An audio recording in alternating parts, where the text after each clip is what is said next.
Ko sem začel s tem YouTube kanalom, sem predvideval, da bom delal videe o poceni AliExpress gadgetih. A po več kot 20 videih je videti, da temu ne bo lih tako. Tako sem dobil na preizkus najmanjši zvočnik podjetja Bang & Olufsen, ki s ceno čez 600 € sigurno ni AliExpress kategorija. Ime mi je Miha in danes si bomo ogledali Beosound Emerge pametni zvočnik.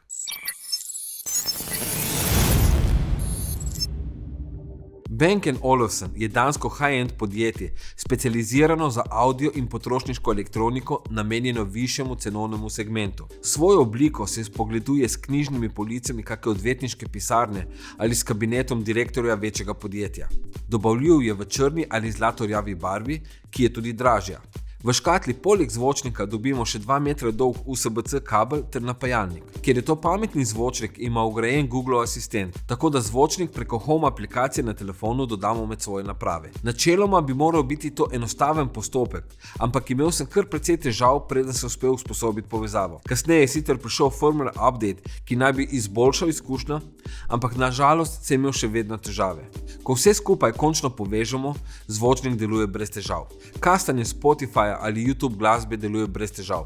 Prav tako podpira AirPlay 2 za vse Apple uporabnike. Ima pa ta zvočnik eno fino funkcijo in ta je predvajanje digitalnih radijskih postaj. Te lahko prilepiš na 4 bližnjice na zvočniku. Vse nastavitve urejaš v namenski aplikaciji. Ta je minimalistična in funkcionalna. V njej skalibriraš zvok zvočnika, ta spusti testni ton, s katerim se zvočnik prilagodi prostoru. Nimaš klasičnih EQ presetov, ampak imaš tako imenovane občutke. Feelinge. Kar se povezljivosti tiče, ima zvočnik Bluetooth 5.0 standard, Wi-Fi 2.4 in 5 GHz, na dnu ima pa tudi mrežni priključek, tako da se lahko priklopi direkt na router. Tam se nahaja tudi USB-C vhod za napajanje in 3,5 mm line-in ali optični kombo vhod. Če si vaša denarnica lahko privošči 2 zvočnika, ju lahko spariš in s tem dobiš stereo zvok. In kako zveni? Ja, zvočnik zveni super, dokler ga imaš pri nizki glasnosti.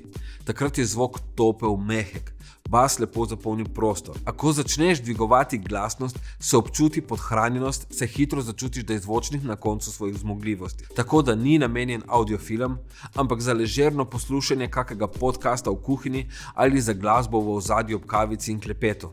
V tem primeru zvočnik blesti. Izdelava je seveda brezhibna, gumbi so kapacitivni in delujejo super. Na dnu se nahaja tudi stikalo za fizični izklop mikrofona ter 3/4 navoj za montažo na stativ. Jaz sicer nisem ciljna publika za ta zvočnik, mi ki hočemo bang for the buck, a za nekoga, ki si ga lahko privošči in mu paše v njegovo stanovanje ali pisarno, ne bo razočaran. Razen, če pričakuje, da bo lahko imel žur s tem zvočnikom. Potem bo razočaran. In upam, da ne boste razočarani tudi vi, saj smo prišli na konec tega videa. Me pa nekaj zanima. Ali že imate kak pametni zvočnik doma? Napišite mi spodaj v komentar, katerega imate v planu nabaviti. Zraven pa še lajkite, šerajte in če se še niste, stisnite še na subscribe gumb. Mi pa se vidimo naslednjič. Čau. Okay.